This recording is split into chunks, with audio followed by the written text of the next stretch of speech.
Okay, Assalamu alaikum wa rahmatullahi wa barakatuh, everyone. Hope you're all well and you are in best state of health and iman, inshallah ta'ala. May Allah make it easy for us to adjust with the timings. My apologies for the late notification of time. So we had started a new lesson, and the rule that we started, if you remember last week, was possessed and possessor. So at this time, I won't be using the Arabic terminology for the time being, just so that it's easier to understand, inshallah. So, possessed and possessor. So, I'm going to go through the rule, inshallah. Any questions, please feel free to ask. Then we're going to go back to the Madinah Arabic textbook, and we're going to then, hopefully, inshallah, carry on from there. So, possessed and possessor. So there's going to be 3 or 4 points. Again, if you want to make notes, please make sure that you do, and we'll take things from there. Okay. And if there is a lag or something's not clear, please do ask to repeat that, and inshallah we'll take it from there. Okay. So possessed and possessor. So in the text of the Arabic language, you will always find that the possessed is always first, and then the possessor always comes afterwards. Now, there's certain rules which are related or connected to both the possessed and the possessor. Okay, now let's start with the possessed first. So the rules in relation to the possessor, which is here, are number one, it cannot accept alif lam or tanween. It cannot accept alif lam or tanween. And I clarified last time, tanween means double fatha, double kasra, double dhamma, which otherwise in the Arabic language, the double dhamma you will call double rafa', the double kasra you will call double jar, and then the double fatha you will call double nasab. I will be repeating this time and time again, inshallah. So therefore, inshallah, you'll get used to it. So for now, I'm going to just go by the terminology. So when it comes to the possessed, it is not allowed an alif lam or tanween. And I emphasize what the tanween was, which was double fatha, double kasra, double dhamma. Okay.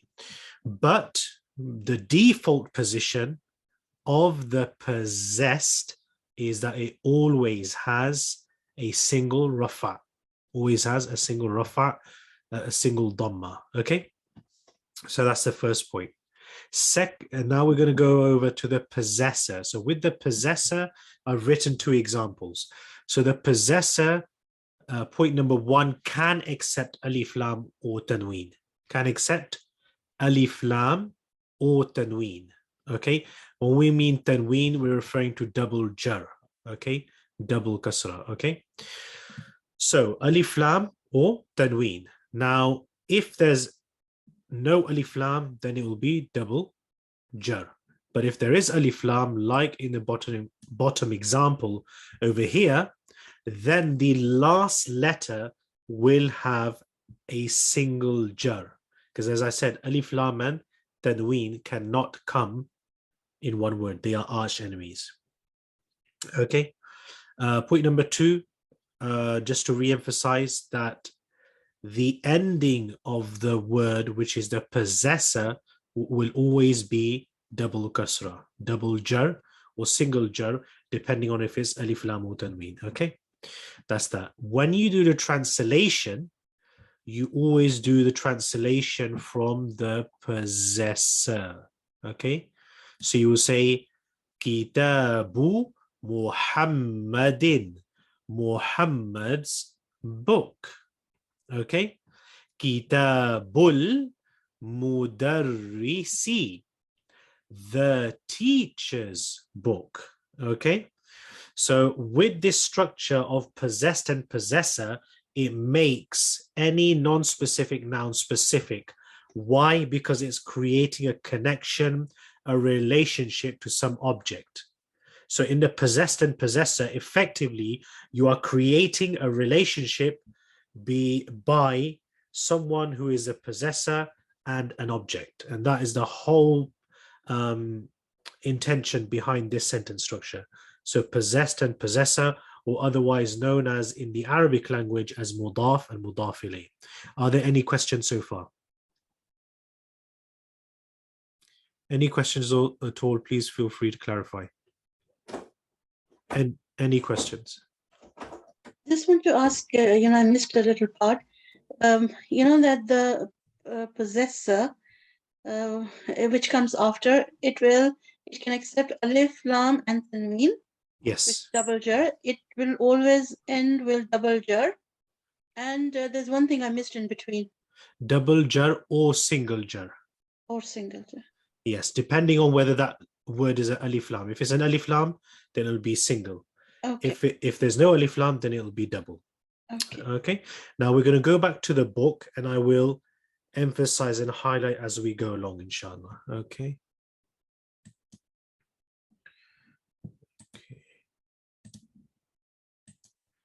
Okay. Bismillah ar-Rahman ar-Rahim. Right. I will read the first sentence just to give an idea of how things work. Okay. So that's very important that we get an idea of how this is working. So we have Sa'id and we have Yasir. Okay. So as you know, in the Arabic language translates as is. So Akitabu Muhammadin Hadha Ya Yasiru. Is this Muhammad's book? Is this, meaning Hadha, Muhammad's book, O Yasir? So there is a rule here as well, but I'm not going to emphasize that yet. Well, I want you to concentrate on possessed and possessor. So as you can see, Kitabu Muhammadin. So the possessed, by default, single rafa. It has no alif lam or tanween. Whereas the possessor allows alif lam or tanween, and based on that, it will either have a single or a double jar. And the translation is always done from the possessor to the possessed. Possessor to the possessed. La, no. Hada kitabu Hamidin. No, this is Hamid's book. So again, kitab, kitabu, by default, it has a rafa. It does not have any alif lam or tanween. Point number two, moving over to the possessor. It does not have any alif lam or tanween. And based on that, it will either have a single or double jar. Okay? And the translation has been done from the possessor to the possessed. Kitabu Hamidin. Hamid's book. Okay. Now, what's going to happen is I would like all of you to type your name in the chat box, and one at a time, read one sentence and translate, and then we move on to the next person. There are a few sentences here on page 37 before we move on to the next page. Okay, so assalamu alaikum everyone. So if we can all have a go first, I think there's only a few people joining us today because for whatever reasons, okay, they're traveling or whatever. So I think we just go around, everybody has a go. And I might even have a go myself as well, just to make up the numbers. So how about if we start with Faryal, Zainab, Kashmira, and Sarah, and Bilal, then I might join in as well. So Sister Faryal, you start first. So should I do the question and answer both together? Because they're two lines, isn't it? Yeah. Okay. There's no harm in it. I think, I don't know how many questions there are. I tell you what, let's do one line at a time, okay? Okay. To start with. So it's Sayyidun. Aina Kitabu Muhammadin. Where is the book of Muhammad? Yeah, exactly. In fact, why don't you just do this because it follows on, right? So let's do Okay, yeah, that's what I thought. Makes Then sense. Yasir has replied, Huwa tahta al-maktabi hunak. Huwa, because we use huwa for it and he as well. Okay. Huwa tahta al-maktabi. It is under the desk. Hunak, I don't know. Okay, so there are a few words there, obviously. tahta. Yeah, obviously the picture it says it's underneath, and you got the table. Okay, hunaka. Hunaka is obviously, I believe, Salabrar, I guess it's like they're over there or something. There or there? Yeah, over there, because it's Kais, I mean, it implies it's there, right? Okay. So, yeah, great. Alhamdulillah. Okay, so how about we do Sister Zainab? You go ahead with the next one, please. So just before we move on, just a couple of points. So quite rightly, the sister indicated, so pronouns. So as we previously led, that pronouns are those words which add emphasis or reference to the main subject or the main noun.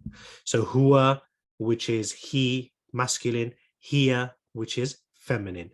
So if it's referring back to a masculine or a feminine, you would say he and she accordingly. If it's referring to an object, then for huwa and hiya, it will remain with the translation of it. Okay. So, Sister Zainab, would you like to have a go to the next one? Yes. Next, Aina Daftaru Ammarin. Where is Ammar register? Daftaru means register, right? Okay, so can you just repeat that again one more time? The whole thing. Am I audible? Yeah, we can hear you. So let's repeat the whole line one more time. Sorry. Aina Daftaru Ammarin. Where is Ammar register? Okay, so yeah, so you have got the whole sentence correct. Daftaru, yeah. Next, what is daftaru, sister? Daftaru means a register. So daftaru is notebook. Notebook. Yes, daftaru is notebook. So where is Ammar's notebook? Okay. Next, I have to read or Yes, please. Yes. Yeah. Huwa alal maktabil mudarrisi. Am I correct? Mm-hmm. It's Yeah. Take your time, one word at a time, right? So huwa.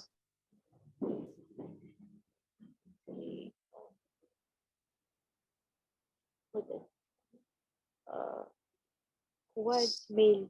Yeah. So if you do huwa, what's huwa? Yeah, we're talking about the notebook, right? It, yeah. Okay. Huwa. It's on the table. Yeah, but whose table is it? Mudarris. Yeah, and what is that? It's on Mudarris table. It's on the Mudarris table. Yeah, so al-mudarrisi, what is that? Mudarris, teacher. Yeah. So complete it in translation again one more time. Yeah. It's on the teacher's table. Yes, very good. Exactly. So you asked first, Aina, where is the note Amir's notebook? And you replied by saying huwa ala al-maktabi al-mudarrisi, which means it is on the teacher's table. That's right, a desk. Yeah. So just a quick couple of points there, sister. So what is huwa referring to? Huwa is referring to Mudarris because it's a male name. Are you sure? So look at the question again and then give me the answer. So what is huwa referring to? Remember, huwa is a pronoun. It's referring back to a noun, which is the main subject in discussion. So what is on the teacher's desk? That's what huwa is referring to. But what are we referring to? That's the question.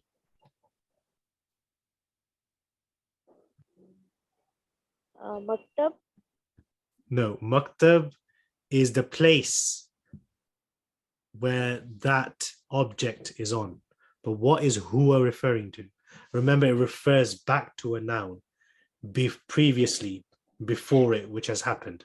So the question is, Aina daftaru Ammarin? Where is Ammar's? What's daftar? Notebook.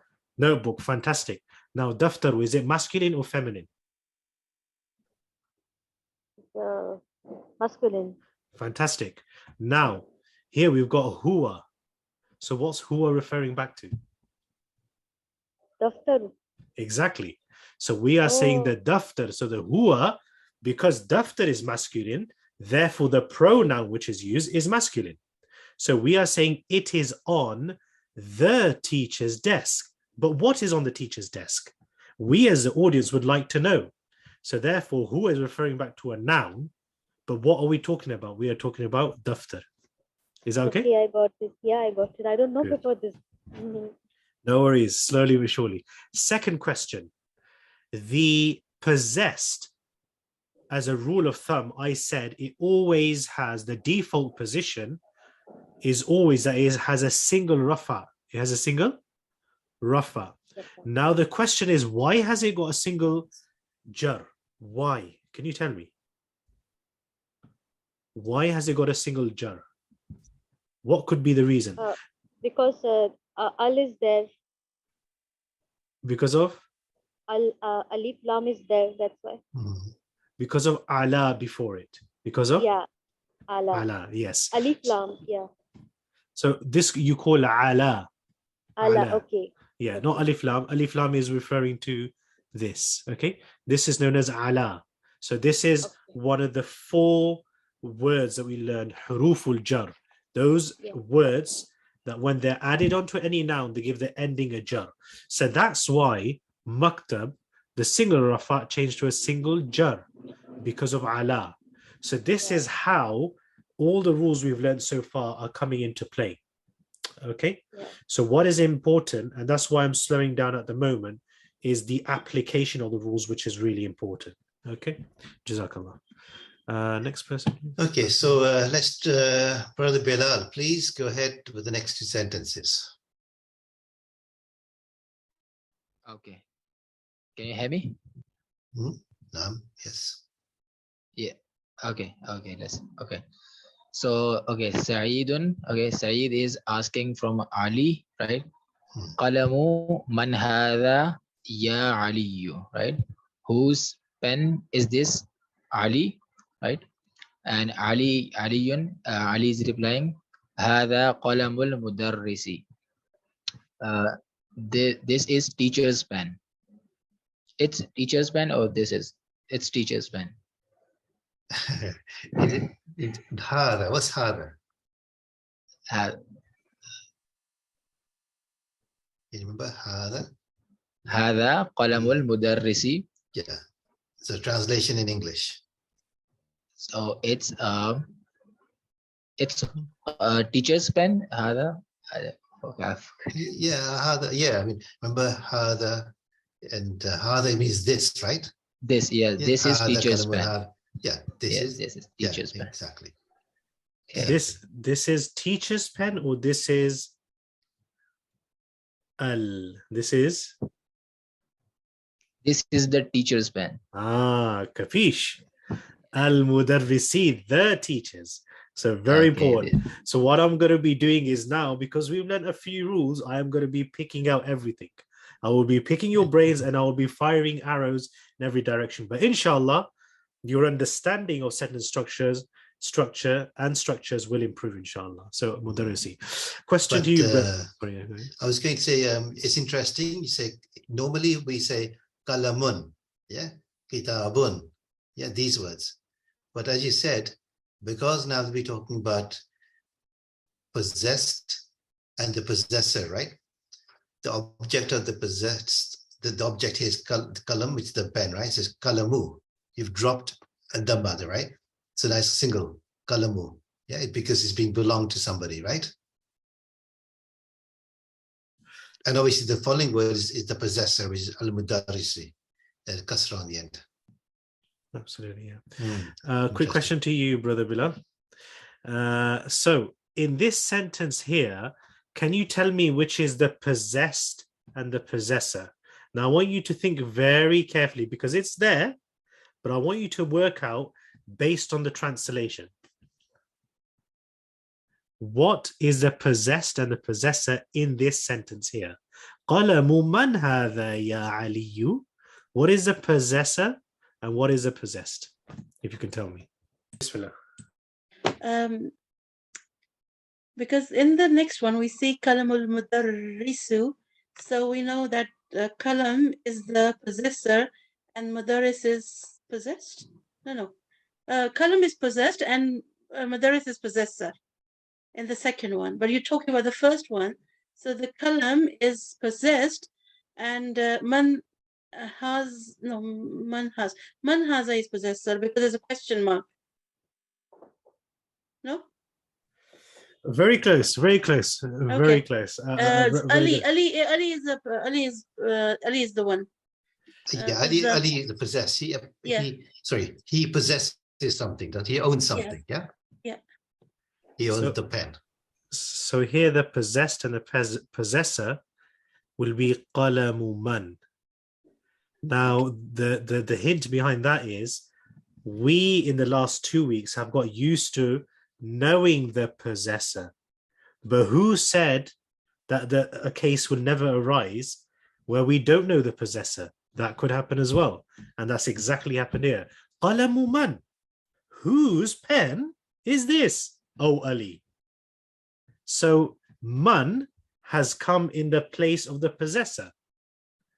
So the person asking the question, Sa'id, he doesn't know whose pen. So man is here the possessor. Qalam is a possessed. But the question is, we don't know who the possessor is. And that's what Sa'id is asking, oh Ali.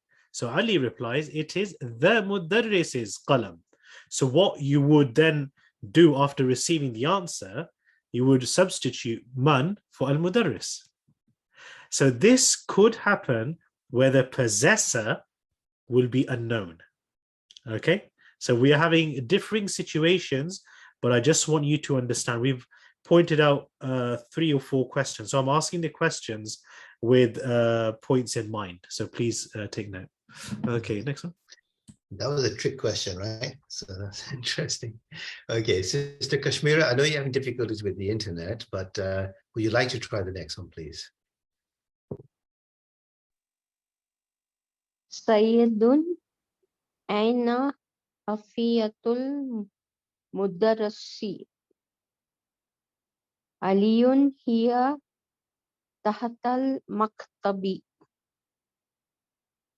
So Saeed is asking Hakiyatun.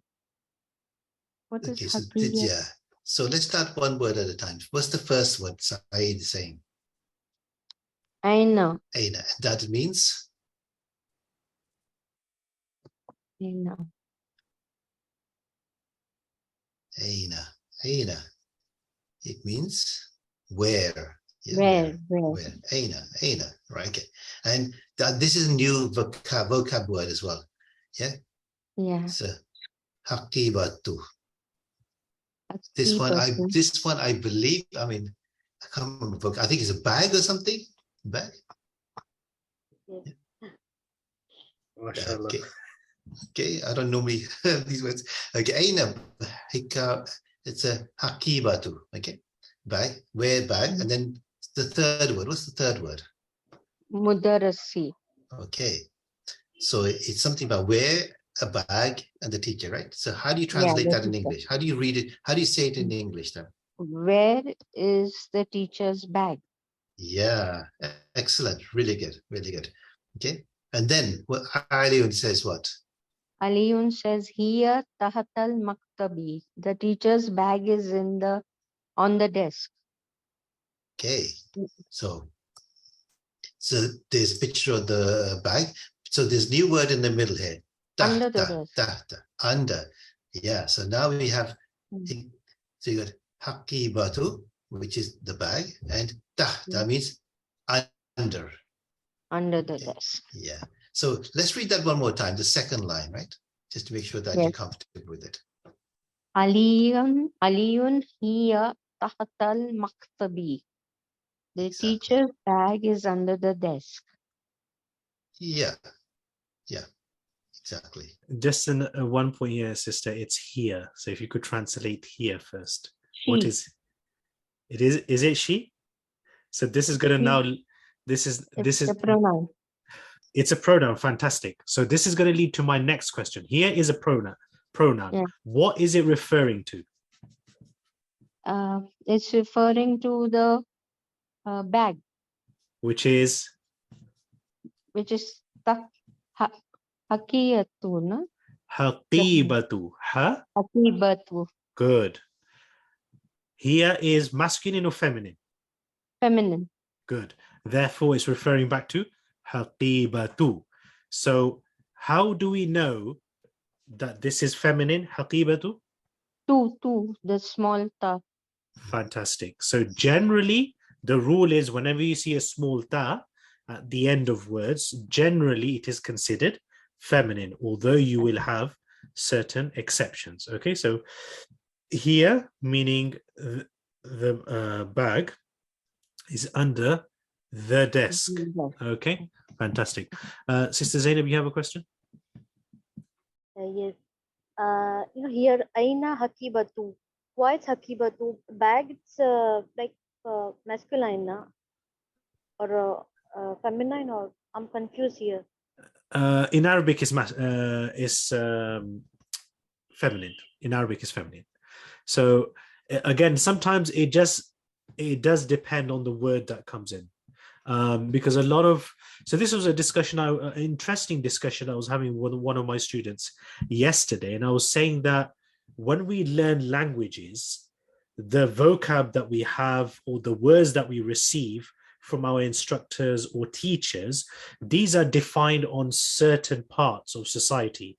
So it can be based on culture, tradition, history, the norm, the usage of certain words within the society, and that's how we come up with words. So one thing which is really rife or common amongst the Arabs at the moment, especially in many Arab countries, they have what you call slang language. Like in the UK, we have slang English. Okay, so I will say, isn't this a bag?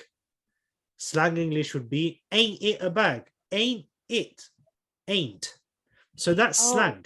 Okay, so in the very same way, in the Arabic language, you have the slang Arabic, which is known as lugha amiyya. Amiyya meaning the common language, the general language, or street language. Okay, Lugatu? amiyya. Amaya. Yes, amiyya is what we call as slang Arabic. So there are many communities in the Arab countries who don't speak Fusha.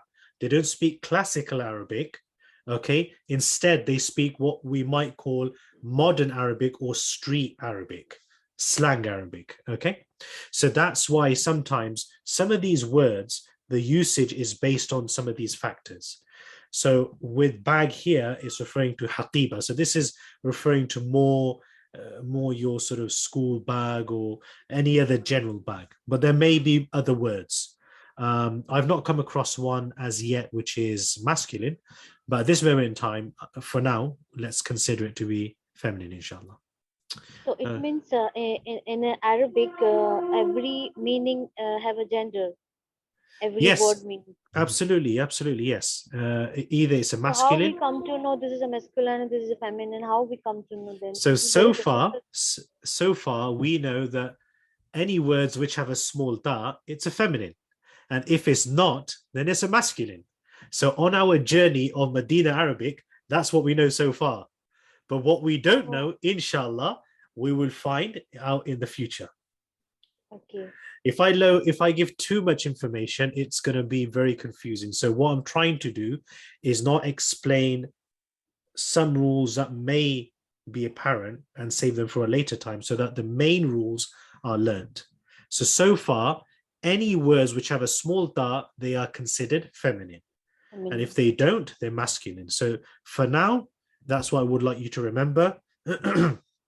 As we go along in the Madinah Arabic journey, there will be other rules, and slowly but surely, based on the texts and the questions that we receive, that will change. Is that okay?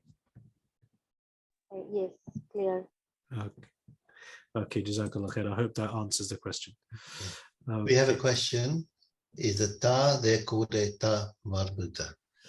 Yes, absolutely. Yes. So some people call it ta marbuta. There may be a reason behind that, but one logical reason I came up, rabt in Arabic means to tie or to join. So because the ta is joined, therefore they call it ta marbuta. Marbut is from rabt. Rabt means tied or joined. So marbut is stems from the word rabt, which means tied up. So because the ta is tied up, therefore is known as ta marbuta. There could be other reasonings, but I'm not aware of. But just looking at the logical and the linguistical approach, that's why it's called ta marbuta. But as I said, there could be other reasons, because the fascination of learning any language is to really dive deep into the meanings of words and how that can develop into different situations. Just like I said earlier on in our course, the word wuquf, okay? Or we had the word standing, waqifun. So waqifun is from the word waqafa. Waqafa means to pause. From that same word, or that same root word, we have wuquf, which is the pauses used in the Quran, meaning whenever you finish the ayat of the Quran, you stop at certain stages. In the very same way, from waqafa, to stop, we had waqifun. Why? Because when you stand, generally you are stationary. I've not really known anyone who's standing on the go. That logically doesn't make sense. So waqifun is from waqafa. Waqafa means to stop. So because a person has stopped, therefore we assume and define that as standing, meaning waqifun. So this is the beauty of the Arabic language, and this is how things connect up, inshallah. So we will go through more of these questions and more of these reasonings as we go along.